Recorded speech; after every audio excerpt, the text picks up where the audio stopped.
right, BattleTech fans, here we are with our featured player, and I'd like you to meet Gene, so say hello. Hello. All right. Now, Gene, as I understand it, you do run a painting business on the side. Is that correct? Yes, sir, I do. Fantastic. And as I understand it, that's called Mecha Squirrel? Doing Mecha Squirrel painting. I hope to be doing videos, much to what's being shown right now on camera, very shortly. Oh, fantastic. So you're planning to do like community paint better. Painting tutorials and things like that? Oh yeah. Deep dives. Oh, fantastic, man. I love hearing that. So speaking of that, what is it that got you into BattleTech? Kind of tell us that story of how you started and how you kind of got to where you are today. So funny story. Friend in high school, about 98, we were doing just random miniature games, and some friend brought out hex maps and went, hey, try this game. And had giant stompy robots, and I've been sold literally since. Yeah, I think that's a story that a lot of us share. So here's another question for you. You started there, but what keeps you in? What keeps you from saying, you know what, this was cool for a little while and I did this for a few years, but then I left and now I'm on to, other things. What pulls you back every single time that makes you say, nope, I'm a lifer, that's it? The universe is evolving and expanding. They're putting out new models. It just, the universe keeps giving. What I tell folks often is BattleTech can be anything you want it to be. BattleTech can be comic books. BattleTech can be superheroes. BattleTech can be, American gladiators or, the old-time Roman gladiators. It can be a movie. It can be a video game. It can be whatever you want it to be at the time to tell whatever story it is that you want to tell. And the neat thing about it, in my opinion anyhow, is that it gives that player that kind of rugged individuality where they're able to seat themselves in the position of being able to be the hero, as opposed to other games that you command a squadron of dudes or whatever, but none of them are you.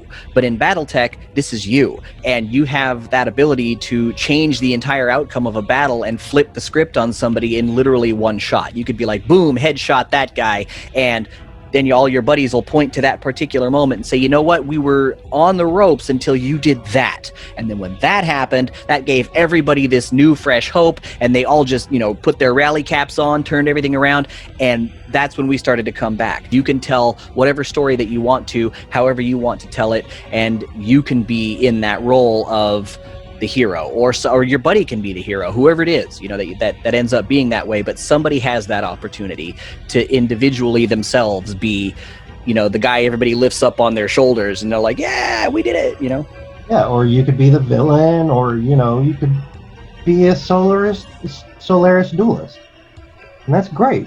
Because what other game can you be the hero or the villain, or the teller of your own story?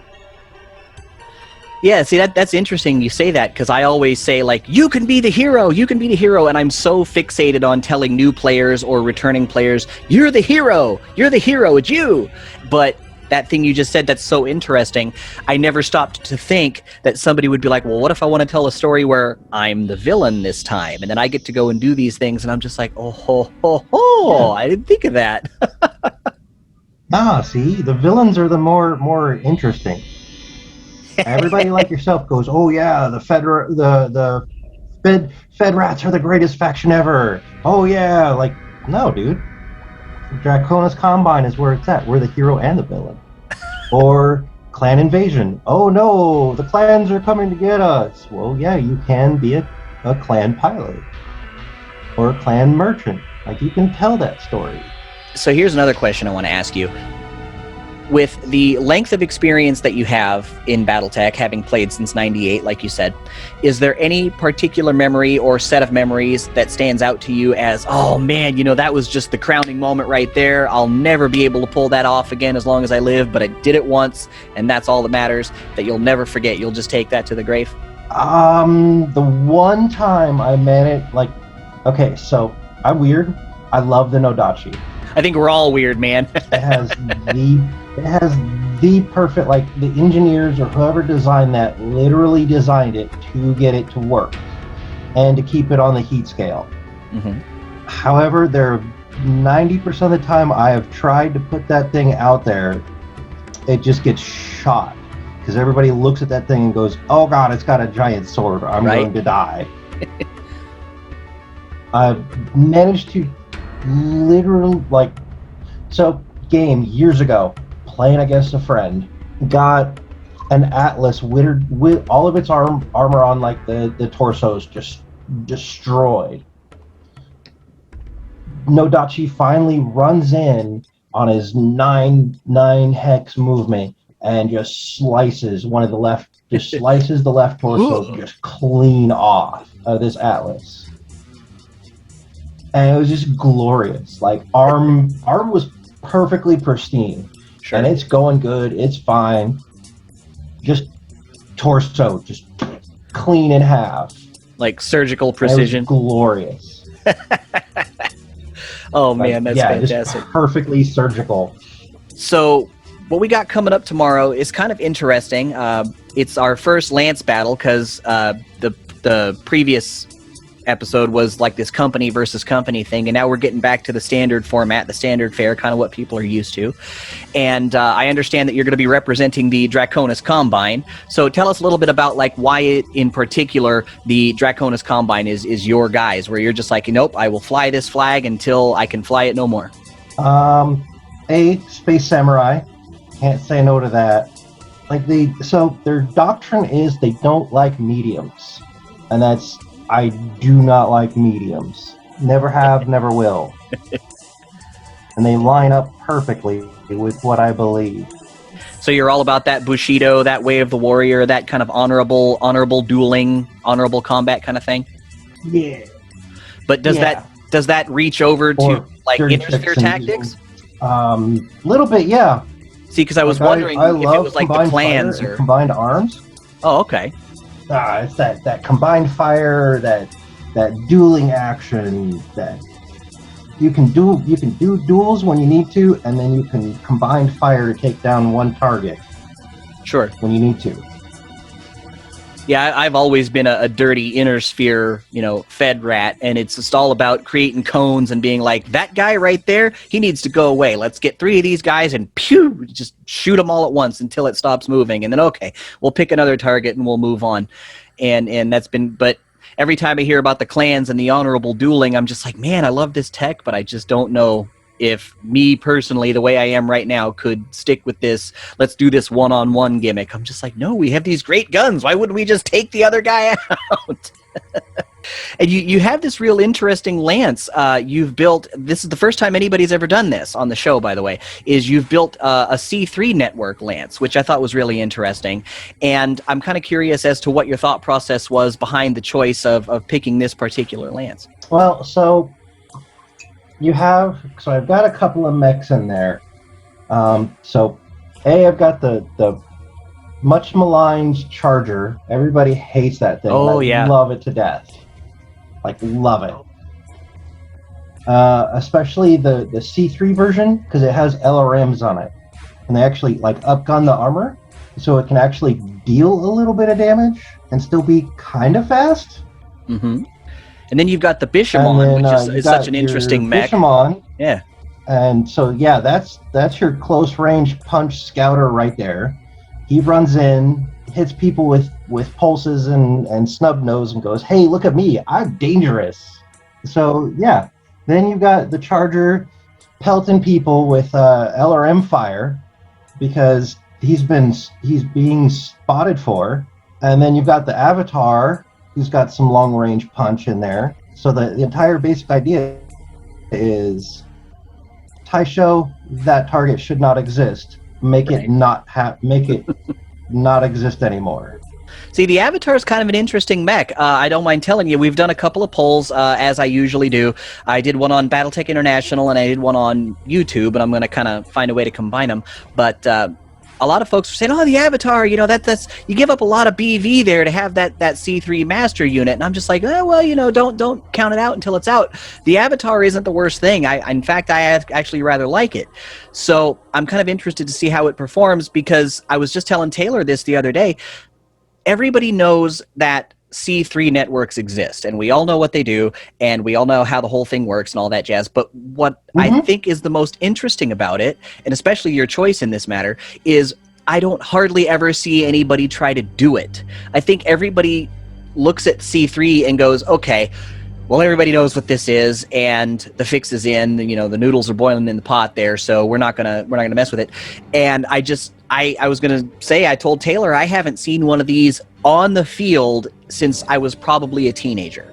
So this is gonna be a real treat for me just to see this in action, just to be like, yeah, all right, man, does it work the way I remember it and all that stuff? Is it just as good as I used to think it was? You know, that kind of thing.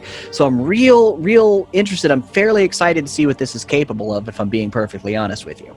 Oh, it's fun times, man. If you get it humming just right, fun times. So that kind of, especially with that comment, leads me into my next question. How do you think you're going to fare? You know what I'm taking. So I've got the Atlas, I got the 8S Uzi L, the Scarabus, and the Stalker. And like that Stalker. Woo. I'm real curious because I think we're going to go ahead and try with the ECCM thing that you were talking about wanting to do. And I'm real curious how that's going to interact with one another, because the Bishamon carries the ECM, so he can flip to the electronic countermeasure mode, and the rest of the guys that are on the other side of the fence have ECMs, and so it'll be kind of interesting tactics-wise to see if that lone Bishamon can run in and disable somebody's ECM, and if their buddies in the same lance can get in close enough proximity to say, we have more coverage here than you do, so we win out. And it's going to be an interesting play on how do you deal with this thing. It's not just shoot it. It's more like, well, I got to shoot it, but I also got to move into a certain range where I can know that I have more coverage and therefore defeat the countermeasure against my own stuff. It's electronic warfare, and I really like that kind of stuff, because you never know what's going to happen, and you have that extra ancillary bit of thinking there. And I think that's going to be real interesting to see how that plays out. Whether it's me or whether it's Taylor, I'm not sure yet, but it'll be real interesting to see how that plays out. My question is, how do you feel like your chances are? If I can keep the C3 network going, I have a pretty good chance. If that goes down, then, well, because C3 kind of has this giant weakness that we all know about by now. Once it goes down, then your big strength of that lance just melts. Mm-hmm. And so you always got to protect it and watch out for all your little weaknesses. Sure, and especially if then hey, everything's in short range. Right, yeah, exactly. Especially with a speed demon like the Bishamon getting up there, getting into that range on there. It's kind of one of those, you take the lead mech out, and it's like, okay, everybody can kind of breathe for a minute, and they don't have to think as hard about other stuff.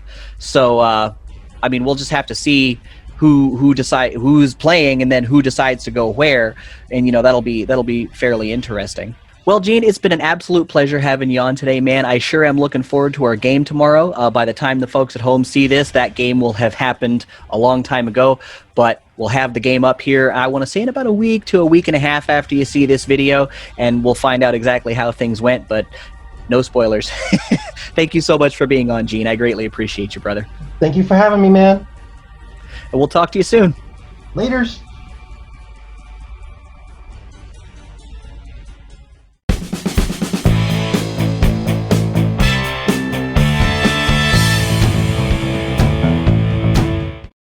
All right, Tom, thank you so much for having us in today, man. We greatly appreciate you having us here. So, as I understand it, you've been playing BattleTech since it existed. Is that right? That's correct. So, since Battle Droids. Right. So, okay. What I want to know is, what exactly got you started on that journey, and how did that journey lead you, if it led you at all, into starting New World Comics? We were just shoppers at the time, so the store had a game night, and they decided to just let us in the store to play games and meet other people. Sure. New World was originally just a comic shop. So, but when we started coming around playing games, they saw that their revenue that could be done with games. Started carrying more stuff, and as we played more, they bought more, and it's developed into what it is now. Fantastic, man. This is a great store. Like, this is my first time that I ever got to come up here. I've been meaning to come up here for, gosh, years at this point. So I feel kind of ashamed that it's taken this long for me to get up here. So, okay, with the breadth of experience that you have in BattleTech, I got to know, what's your opinion versus where the game's been and where it's going now? What do you see kind of on the horizon with this new Kickstarter, with, you know, the new miniature quality that's coming out, things like that? How do you see BattleTech going? Do you think that we'll ever get to that crescendo that we had in the 90s? Surely you'll remember, where it was at every gaming store within driving distance. But, you know, will we ever get back to that point, or should we just be happy with where we're at? It's just, you know, it has so many games to fight with and be popular with. I mean, it's great in its simplicity, because you lay out your map, you lay out your terrain, and you roll 2d6. It's randomized by, you know, anyone can win rolling 2d6 as long as they're a hot roller. Right. You can be a great tactician, and one guy can spoil the entire game by blowing off a head or kicking a leg off or whatever. So what you're saying, I guess, is that we should be happy with the wave that we're getting now, and just kind of ride that as long as we can. And I wish there was as many plastic mechs available when I started. So, yeah, because they're so high detail mechs, so they're really affordable nowadays. You can get a lot of mechs put out, and painting them and carrying them around is definitely not as heavy. Oh, for sure, yeah, it's definitely an ease on my back. Yeah. Because I'm starting to, you were telling me over the phone, oh, you're young, and I'm like, oh God, thank you, you're so nice, I don't feel young. Because I've been doing this since 13, and I'm, you know, carry around backpacks and stuff all day. I set it down, and I'm like, can I take a break before we set up? It's because I have all this stuff. So, okay, what would you say is your favorite memory of BattleTech? Like, the thing that happened to you that you're like, I'll never be able to repeat this again. This happened, and it was the coolest thing. Tell me about that. I went to a tournament at Gen Con back at '98, and I always went up there and fought to get in the top 16. Sure. Sweet 16 is what they called it up there in MechWarrior. And they used to have their organization that they had, that they wanted you to sign up for. MechForce? MechForce, that's it. So, and I'd go up there and sign in as an independent and just fight, and there's usually 132 people at the convention fighting. And we had it was a 4-round event. If you made it into the top 16, you were in the 4th round. Otherwise, you fought a 30-25 round, a 30-50 round, and a clan round. Oh, wow. And whatever you played with, you couldn't repeat in the tournament. Okay. So if you used up all your stuff in the 3rd round free, you couldn't use that in the final round. So I ended up fighting one of the MechForce guys, and I didn't see he had I used a Locust 2C for movement, okay, just to see where his first mech was going. Then I'd go after that one. Well, I didn't see that he could see me, and I forgot to move him. Oh shucks. Okay. And so he killed it. Yep. Killed it. I mean, just one round, he blew it away. Sure. And then the next round, he blew my Turkina B up. He beheaded my Turkina B. Okay. And so he had his whole 4 squad versus my Goshawk and my Viper. And he asked me if I wanted to concede, and I'm like, well, of course I don't want to concede. We just started. We've only been playing 30 minutes. We got 3.5 hours left. Right. So, and he's like, yeah, but I got you outgunned. I'm like, you will not get to we were fighting on a mountain. I'm like, you will not get to the top of this mountain. I said, and I'm not going to let you have less than a 10 or 11 to hit the rest of the game. And I wiped out all 4 of his mechs with those last 2. Nice. And if you know anything about the Goshawk and Viper, they're just pulses on targeting. Oh yeah, I love the Goshawk. That's one of my favorites. You just jump around and you stay up top where they can't get cover. And I wiped his whole team, and he was very agitated about it. So, I can only imagine. I met one guy up there that helped write the battle system rules. Oh, okay, that's So right. I was just about to ask you if you'd ever been in the Minions and Masters thing. So that's pretty cool. Yeah, I imagine I would be pretty upset. Upsetty spaghetti is what I would be. I just never forget that. I got to bring home, a little ribbon showing I got into the... Did they give you like some kind of point ranking or something like that, where you got to point and say, I'm on the ladder, look at me, here's my name right you here? only got that if you're in the top 4. Oh, okay. So you got the final 4. So I placed 16, so I fought number 9. Right. So, and the guy in the top, basically number 1 fought number 8, and and basically it was point based. Everything was based off battle values back then. So, but it was a good fight. I had a lot of people. I used to have a lot of people who just groaned when I came to the table because I'm a defensive player. I believe in not getting hit and doing damage. Yeah, sure. So that's what I always tell people back at home. The best strategy is shoot and don't get shot. Yeah, it's the name of the Taylor game. over here, shut up. Yeah. All right. Take the best shot and win. That's, but just don't take a lot of time to do it. So. Right. So earlier when I was walking around in the back there, I saw a couple of trays of mechs, just full of, ornately, beautifully painted mechs. Yep.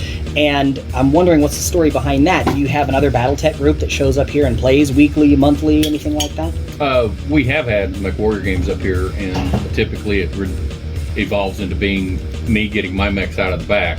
Because everybody doesn't want to buy theirs, paint theirs, but I just, over time, just slowly have gotten all that stuff painted. Sure. In fact, that whole stack of over half of that brown stack of boxes there in the corner over there, that's BattleTech. Oh, wow. I mean, that whole stack that's up right there. So that all these guys right off to the side here. There's maybe three or four. There's maybe 3 or 4 D&D boxes in there, but most of them are mechs. And I wish we had time to look through that.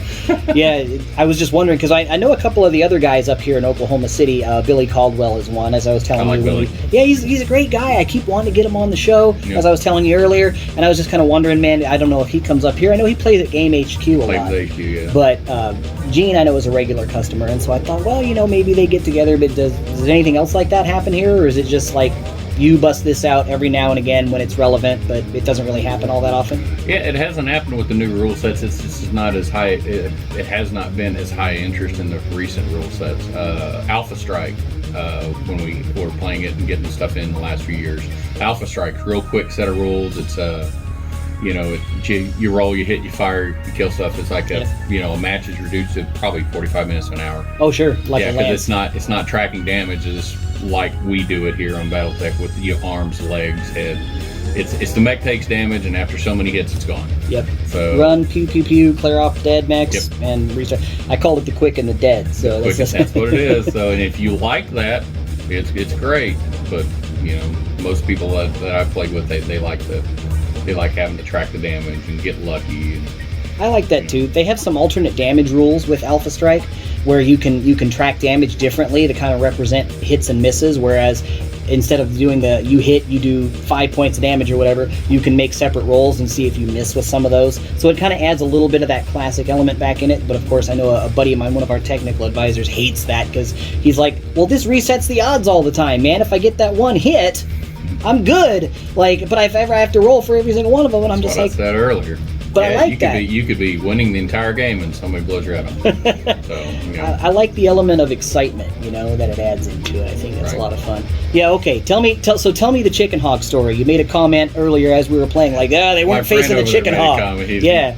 I got to hear this story. We had a guy that was basically just in love with clan fights. Okay. And so he just kept having us make up clan warriors and stuff, and only the Intersphere pretty much had lands. Right. And so he told me I could bring anything, and he was willing to fight anything, and so I made a clan land.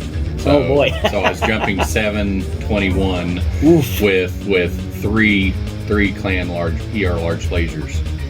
And so I would just jump, fly, and shoot on the shots above charts on people, and unless they had a clan ER large, they couldn't shoot me back. So I was beheading mechs left and right. So he basically brought out a clan that believed in nothing but artillery, which I'd never heard of. Right, yeah, and he started shooting me out of the air, so I had to run and hide after that. And hence I'm the chicken hawk because I don't want to fight. But I'm like, no, I just want to lay out the eye. And no, you have to come get me. I'm not going to make this easy for you. Right? Yeah. Why would you do that? Oh, sure, shoot me. Yep. Yeah. If I'm going to let you shoot me, I'm going to have me a big assault mech, and you shoot me because you better get lucky because we're coming to fight. So. Well, it's been a lot of fun talking to you, Tom. I greatly appreciate you having us in the store. Thank you so much for letting us have a little bit of extra time on the back end to finish the game with Gene. I really appreciate you, man. Thank you so much. Appreciate it. Appreciate you coming in.